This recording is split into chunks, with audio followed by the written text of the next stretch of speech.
Hey guys, it's me again, Barry with Barry's 8-Track and Classic Car Radio Repair, and this time we're demonstrating an AM radio out of a 1967 Shelby GT500. I'm assuming that's some variation on a Mustang. I may be wrong, but at any rate, this comes from Dave in San Diego, California. Dave has requested the internal FM conversion, but he wanted it wired to the original connectors, so that means we only have one speaker output.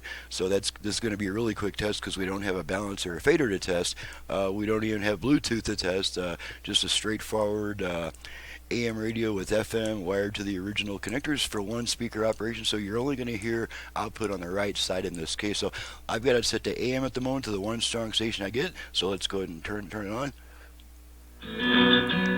Whether you're in Pinal County, in Osborne, or in Prescott. Okay, so we're going to go to FM, which on this type of unit we do by turning it off, then right back on within about half a second. So here we go.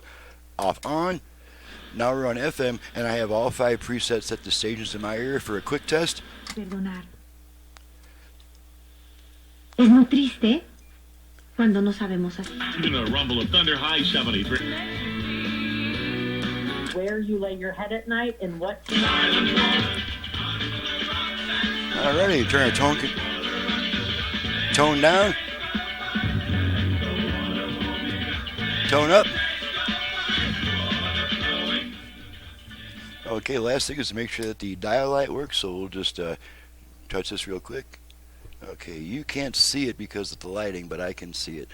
So it is turning on and off as I connect and disconnect it. So we're good to go. This unit's ready to go back. It's going to ship today.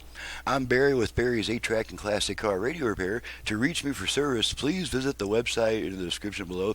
And if you would, please download and print the work order off that website before calling me with a whole lot of questions, because all my options, prices, and turn times, including options for turnaround time, are going to be right there in the work order. That'll save us about 15 minutes on the phone. You're welcome to call me with questions as long as you've got that work order already in front of you and you already know my prices and all that stuff. So I'm just trying to stay on the bench where the work actually gets done. If I'm on the phone, I can't get any work done. So thanks so much for watching and listening. Thank you, Dave, for your business from San Diego, California, and we'll see you guys next time.